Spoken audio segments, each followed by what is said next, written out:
Good morning. Welcome to day 2 of SEC Football Media Days, the 2021 version.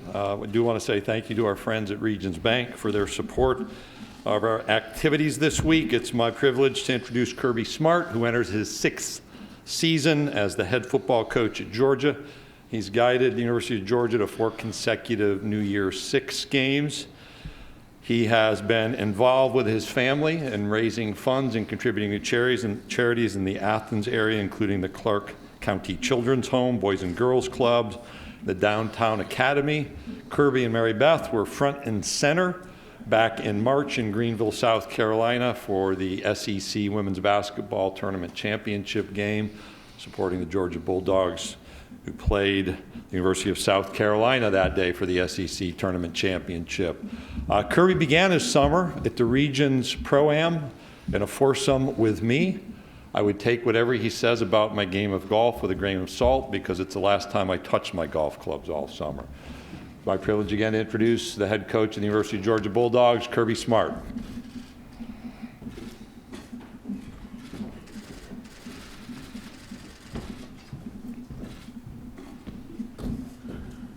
Thank you, Commissioner Sankey, for those kind words. And I will say, since he brought it up, he is a mighty fine golfer. He pour mouths better than coaches do. And his drives are longer than some of the pros we played with and straighter. So I was very impressed with his golf game in Birmingham. Commissioner Sankey does a great job leading this conference. He doesn't need me to say that, but I appreciate the leadership, especially navigating what we've navigated in the past 15 to 16 months. He's been incredible. He's got 14 head coaches in football that all are pulling in different directions, and he manages that with the best of them. He's tremendous. I learned a lot of leadership from him. He's been great. I'd also like to thank our SEC Medical Task Force.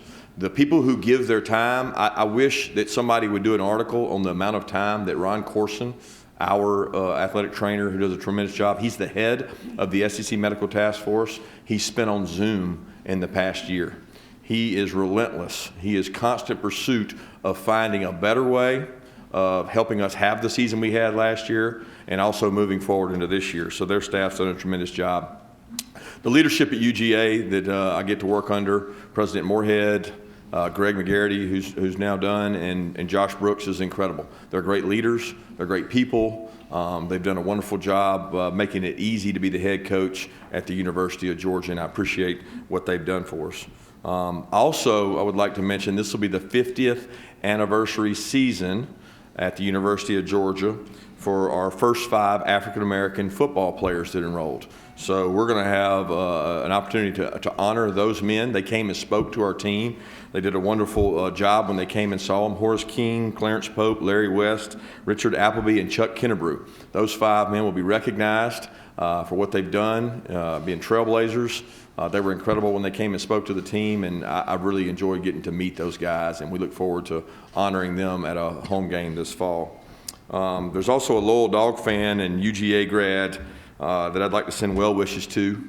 She also happens to be part of my family, my sister-in-law, Annie Lysette Toothaker, and she's beginning her battle with breast cancer starting this Friday. And we wish Annie the best, and we love you, Annie, and we can't wait to see you beat this tough battle. So with that said, on a lighter side, I'd like to share a quick story from the off-season that I got to experience with my kids. You know, I don't think enough people really acknowledge the time that coaches spend recruiting, especially this June. I don't think we had one day in June that we didn't have somebody come visit our campus when it was permissible. So it was constant, and they came, and people came from all over, and our staff answered the bell and hosted a lot of prospects coming out of the COVID time, and they did a wonderful job. But I was able to spend a lot of time in July with my family, and wanted to share a quick story that I have 3 kids that all play different sports. So I get to spend time with my daughter Julia at AAU basketball. We travel all over and get to watch her play, and then get to watch my son Weston play tennis. And I spent 4 nights recently in Rome with some rainouts watching USTA tennis. And then my son Andrew playing baseball, we get to go around travel. But quick story, when we go to Augusta for 5 straight days of all-star baseball, 5 days of 1 game a day baseball, I take my other 2, Julia and Weston, to a restaurant. We get to eat there at a fancy little hamburger place in Augusta, and several people come over and want autographs, so I get to give a couple autographs. That's part of being the head coach in the SEC. I think held a baby, took a picture, did several autographs with young men, and then I had an elderly lady come over to our table and say, "You must be somebody famous." And I said, "No, ma'am, I certainly don't think so." She said, "Are you a professional golfer?" I said, "No, ma'am, I'm not." Thinking Augusta, right? And then she said, "Are you a NASCAR driver?" And I said, "No, ma'am, I'm not." And by now, my kids are kind of giggling. And the last one, she said, "Are you a track star?" And my daughter almost spit out her food and just thought it was hilarious. And at this point, I said, "No, ma'am, I coach football at the University of Georgia." So I always say humility is a week away. So it was pretty humbling to have the elderly lady accuse me of being a NASCAR driver, golfer, and also a track star, which I couldn't be anything further from the truth. But I got to spend a lot of time with my kids. That's what it's all about to me, being with those children and being able to watch them play their sports. That's my passion. That's what I do in my free time when I'm not getting to recruit. So it's big. I got to do that. It's also important that our players see us as coaches as real men and fathers. The 2 young men we were able to bring today, man, I'm excited. Everybody's always excited about their guys, but if you get an opportunity, you won't find a better interview than Jordan Davis. Okay, Jordan Davis is from Charlotte, North Carolina. He is a religion major. He is a big man. He's been upwards of 370 before. He's been down around 330. We encourage him to be closer to 330, but he has been a big part of our defense. One of the number 1 reasons we've been able to stop the run and be one of the top defenses in the country at stopping the run is because of Jordan Davis. But he's a lot better person than he is a player. His mother we recruited, and she's a great lady. And to have him here represent the University of Georgia today, please spend time with him and ask questions. And he's very intellectual and fun to be around, and he's a great personality. And then JT Daniels, a product of transfer portal that came to us last year, has worked his tail off, very humble, hardworking, diligent, a film guy, a guy that studies film as hard as anybody. Todd Munkin and our offensive staff have done a tremendous job with JT and continue to do that to grow him as a player. So I'm excited to have those guys here. He's a psych and sociology major as well, so those guys will be here for you guys to talk to today.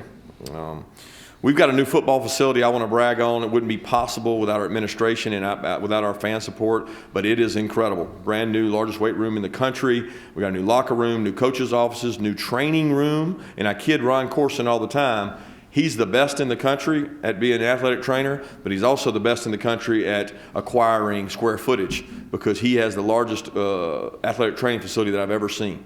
And he's done an incredible job with our players, their rehab. And for you guys that don't know, most of our pro players now come back to work out and train with us. So they've got an unbelievable facility with which Ron can treat guys medically in. And we're ahead of the game when it comes to that. So I'm excited about that. I could sit here and brag, guys, and just talk about some of the things that Greg talked about. 4 straight New Year's 6 bowl games. We'll have the most players playing in postseason this year graduated that we've ever had. We've got 29 players drafted over the last 4 years. 9 last year was the most we've ever had. There's a lot of things that I can brag on, and you guys can print. But the one thing I want to drive home being up here is so important to me, the messaging that you understand. Our players collectively came together last year during a lot of the social inequities and injustices across the country, and they wanted to have a team meeting.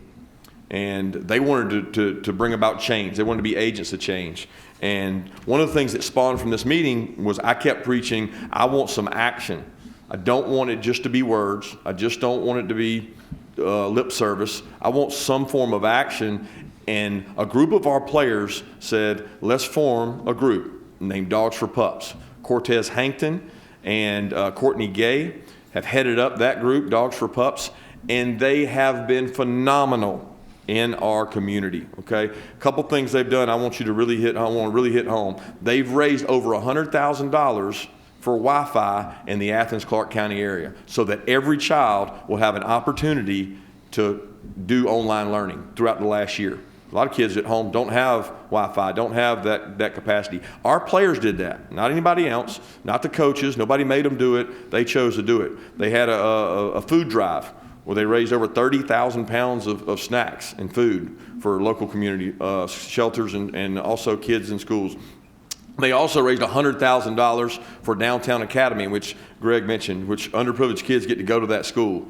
And they continue to work today. When we left last week, they were going out and they read to 13 of the 14 elementary schools across Clark County, promoting reading to these children. Okay, so all those accolades, all the great things we've been able to do at the University of Georgia, the thing I'm most proud of is what Dogs for Pups is doing. It's a nationally recognized kind of grassroots initiative that Cortez and Courtney have headed up and spearheaded. And that's one of the positive things that's come out of the conversations we were able to have last year and meaningful things that we were able to do. And I'm very proud of what those young men have done and continue to do.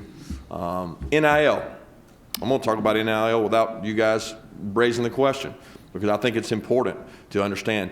Our young men in the sport of football and all athletics really and student athletes are getting an opportunity that has not been afforded to anyone before them. You think back to the likes of a Hines Ward or a Champ Bailey at the University of Georgia, an A.J. Green, a Todd Gurley, what they would have been able to do with NIL.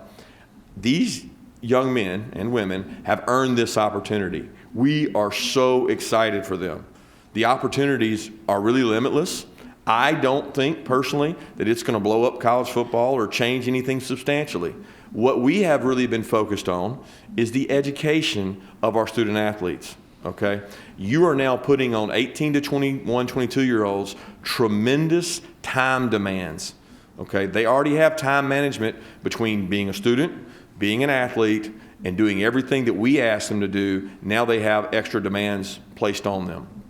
We also have been very educating in selection process of what they choose to do. I think that's one of the key ingredients. I got a text from Quavo, who's an avid Georgia fan, and you'd think, wait, a lot of people in this room probably don't know who Quavo is. The first text I got was 2 weeks after NIL had started and said, Coach, please tell the players, be selective. Who they put their brand with. Don't just do anything. He used the term thirsty. Don't be thirsty, right? Be selective in what you do, selective in how you handle your branding. You've got tax issues now you've got to deal with. There's a lot of education that we're doing in-house to make this an advantage for our young men. And that's something that we continue to drive home with our players, and they understand. We got 2 young men today that are here. One has NIL deals, one that doesn't. And that's by their choice. And we know there may be inequities within positions and things, but our team is very confident that we will manage that, and that will not be a distraction during our offseason. And I'm excited to see them handle that. Expectations. That's the next one. Got a quote for you here that I really think drives home what we think about expectations at University of Georgia. Success comes to those who are too busy to be looking for it. Say that again. Success comes to those who are too busy to be looking for it. That's Henry David Thoreau. And for me, that's it. I'm too busy working. I'm too busy trying to do the next thing. I'm too busy trying to take the next step to give our team a competitive advantage to really worry about expectations. That's you guys' question today. That's usually what people want to know about. But for me, I'm too busy working to worry about that. We want our team to think the same way. So we've taken a very introspective look this year. After the season last year, we did a lot of surveys and a lot of talking to our players. And one of the key words, the biggest theme came out was connection. You know, when you're on a Zoom with somebody, it's hard to have a connection. When you're not allowed to sit within 6 feet of somebody, it's hard to have a connection. We had some players that didn't even get to meet and know everybody on the team throughout the season because so much was done through Zoom and different methods of communication. So connection is one of the key ingredients for this team. We have been very intentional about it. We've given up football time. We've given up workout time to spend more time with each other. And that's beginning to pay off as we see it here in the summer with guys leading, guys getting in front of the group and leading skull sessions and being very active. So I'm excited about that part. Proud of the expectations for this team. Our team doesn't back down from those expectations. And then the next topic I'd like to hit on is vaccinations. You know, our roster is over 85%, so our group there is over 85%, and we're proud of that. But we're not stopping there. It's not about a number. It's not about a threshold. I think everybody wants to write who's over and who's under. What it's really about is being able to save our season, being able to keep our players safe. We want to keep our players safe. We want to keep our coaches and staff safe. We want to keep the family members of our players safe. And that comes through vaccinations. And I share quickly and briefly with you one of the key ingredients. We had each of our coaches stand up and the guys that got vaccinated and said, hey, why did you get vaccinated? And Dale McGee, one of our African-American coaches and running back coach, did a tremendous job. It moved me to hear him speak to our team and say, guys, I'm from the same community you are. I got my vaccine for 3 reasons, okay? Primary reason, I want to spend time around my family. He wants to spend time around his dad, his father. He wants to be around his family and be safe to do that. That's the primary reason he got it. Second reason, he wanted to be a pillar in the community. He wanted to be a representative in the community. He wanted to show the people in his community where he's from that it's safe and be a role model to do it. And the third, probably most important, is he had COVID before, and he didn't want to go through it again. And for our players to hear that coming from Dale McGee, that was very impactful. And Ron Corson and his staff have done a tremendous job. I mean, I know I keep mentioning Ron Corson, but over the last year, he is the MVP because we are where we are and we are moving forward because we're not stopping just because you get over 85%. We're trying to keep our team safe, keep our team at a competitive advantage so that we don't lose playing time with our players. So with that, I'll open it up for questions. I know I didn't talk much about the depth charts and the team, but I know you guys will ask those questions. Thank you, Coach. If you have a question, please raise your hand. We have Abby, Christian, and Catherine.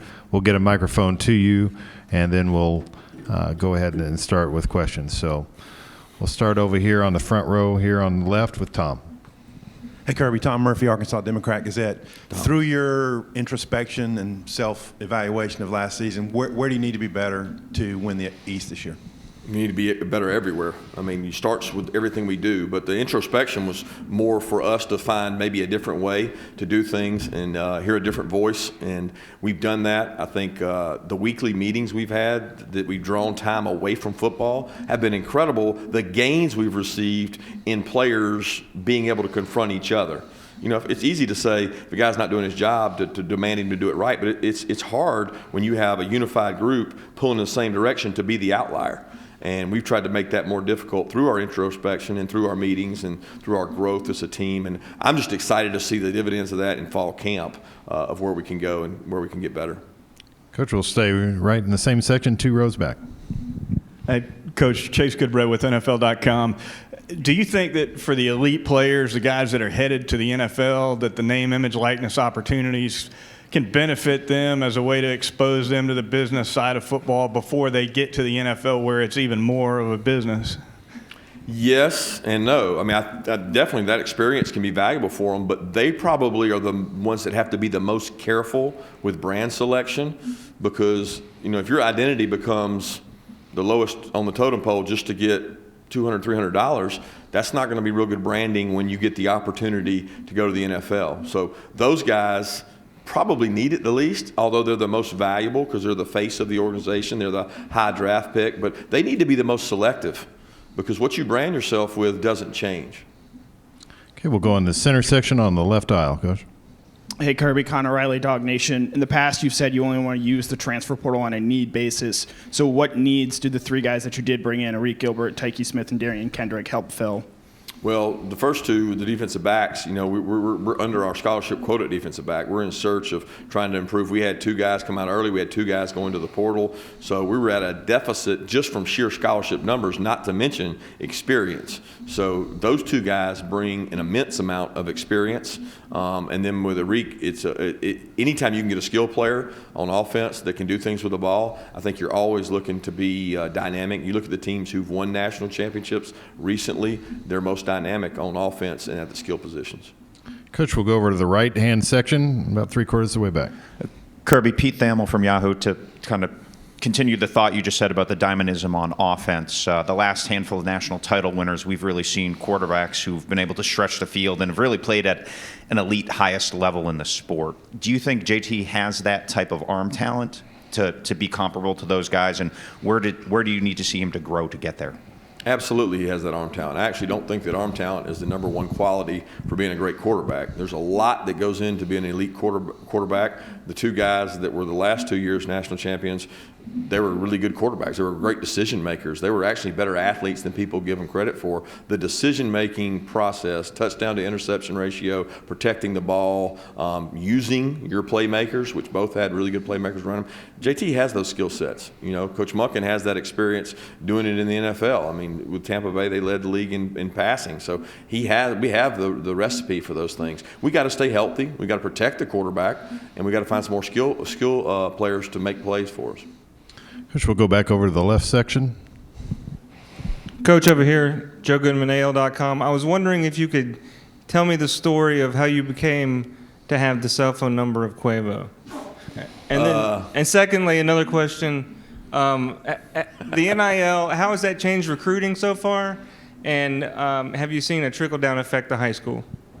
Haven't seen a trickle down effect to high school. Has it affected recruiting? It's a discussion, but how has it affected recruiting? I don't think it's impacted recruiting, especially when you talk about SEC versus SEC recruiting. We're under very similar parameters in terms of that, so it doesn't make for a competitive advantage. I think the biggest concern, and I think Commissioner Sankey hit on it yesterday, is federal legislation would be nice, because if you looked and you combed across the country, not everybody's playing by the same rules. In other words, some schools are allowed to arrange deals. Some schools are not allowed to arrange deals. In the SEC, our footprint has been very simplified, and it's the competitive balance is there. So there's not a distinct advantage. That's not necessarily true across the country. So it has not affected recruiting in a grand way. Does that change as more deals come out? Possibly. As far as Quavo, that started back around the playoff run, national championship run. He reached out, communicated through a couple of our players. He's come and spoke to our team before, so I have a lot of cell phone numbers in my phone.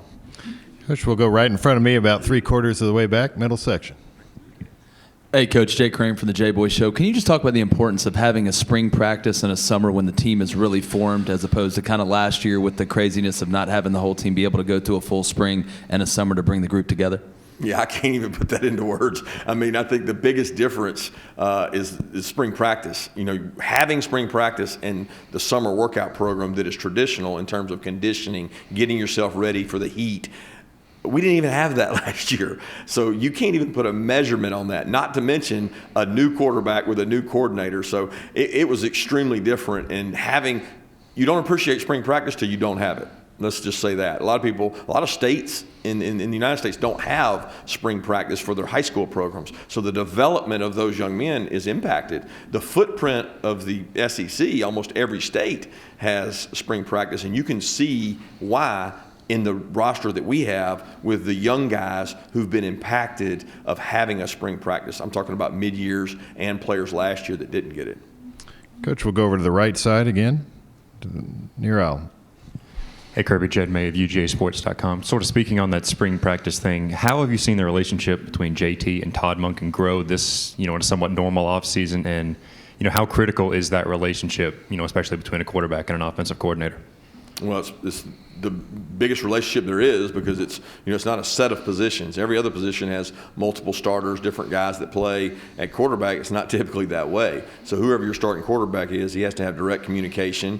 You treat a quarterback different at times. You give him lines of communication to tell you things he likes and doesn't like. And they have that. Todd does a great job speaking with JT, and JT understands what he likes to do. JT does a great job of making sure that he's keeping skill players accountable for what they have to do, and demanding that there's excellence. I mean, I appreciate the thought that JT puts into the game plan. I appreciate the thought that he puts into the guys playing positions around him. That shows that he's a true quarterback and a true leader. Coach, we'll go right in front of me, 3 rows back. Hey, Kirby, Jordan Hill with the Black Auburn News. I want to ask about Mike Bobo. Just what's that relationship been like going back to y'all's playing days together? And what do you think Auburn is getting with him being the offensive coordinator and quarterbacks coach? Mike and I have a relationship that goes really far back. Both our fathers were high school coaches, crosstown rivals, and we grew up kind of competing against each other and then got to live together in college. So he's a dear friend and close to their family, and excited for him to be back in the SEC. I think he makes the SEC a better conference, and glad to get him back this way. Okay, we'll stay in that same section right next door. Go ahead. Hey, Coach. Ben Portnoy with the State Newspaper. Obviously, Shane Beamer was on your staff for a couple of years. What do you remember most about Shane as an assistant and working with you, and now seeing him on the head coaching stage as well? Just kind of what comes to mind, and what is that like to see? The preparation he puts into special teams, tight end play, whatever he's in charge of, he spends a lot of time, and he takes a lot of pride in the performance. And that's what successful people do. You know, they take a lot of pride in their performance. They want it to be right. You know, I like to think that it's a demanding place that we work at, and he did a tremendous job meeting those demands. Coach, we'll go around the right-hand side or the middle section. Connor O'Gara, Saturday Down South. Kirby, can you explain kind of the backstory of Jordan Davis deciding to come back to school? Because I think there was a lot of people who watched the Peach Bowl and assumed that after the performance he had that he would go off to the NFL. Yeah, it's not a big backstory. I mean, we have a process we go through of educating our players. We give them information. Jordan was very deliberate about, I want to get information, Coach. I'm not making a decision prior to, and in this day and age, I don't know that happens all the time. I think a lot of kids make their mind up. It's a predetermined decision, and he didn't do it that way. He's got wonderful guidance at home. His mom, Miss Shay, that's his why. Trey Scott's done a tremendous job with his relationship with Jordan, and Jordan wanted to graduate. You know, it's really important to him that he graduates. He wanted to have a better season. He wanted an opportunity to do what so many other SEC players have been able to do, to move up, and a lot of times the financial reward for moving up is greater than going right where he is. And he enjoys the college game, and I think he's excited about playing in Charlotte. You know, he gets to go back to his hometown and open this season there. Coach, we'll go right down front here in the second row. Hey, Kirby, this is Brendan Sahaj with the Macon Telegraph.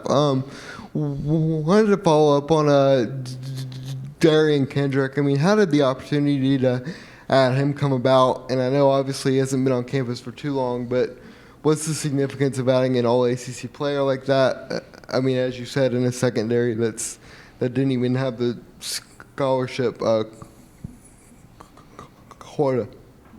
Yeah, DK is a kid that we knew through recruiting. We recruited him at University of Georgia, but Coach Muschamp also recruited him at South Carolina. So both of us felt like we had a good feel for his family and his dynamic there. And he's a young man that comes from a program that's been very successful, and he's played and had a lot of experience. And when you look at what the portal took away from us and we lost, we were able to gain as well. And I think that's an interesting situation when you look across the board at what's going to happen to the future of college football, whether it be NIL, combination of portal, of, you know, the haves and have-nots, and that line of parity separating even more, because we were able to get a guy that had a lot of great experience playing, and we needed someone at that position, having lost 4 DBs that all got drafted. It was a dynamic situation that we had to replace.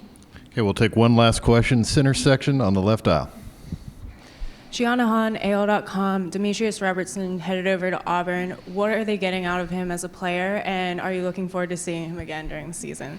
D-Rob's a tremendous young man. He's a kid that I feel like I've known. I mean, I can go all the way back to the years at Alabama when we were recruiting D-Rob as a young player, and then I come to Georgia, continue to recruit him, don't get him by transfer, and now he's going to graduate this summer and be able to go to Auburn. So I'm so excited for D-Rob because he's a great young man. I mean, this young man did everything the right way. He's got a lot of speed. He's a vertical threat. I know Bobo and those guys at Auburn are excited to get him. Coach Smart, thank you for your time. Thank you, guys.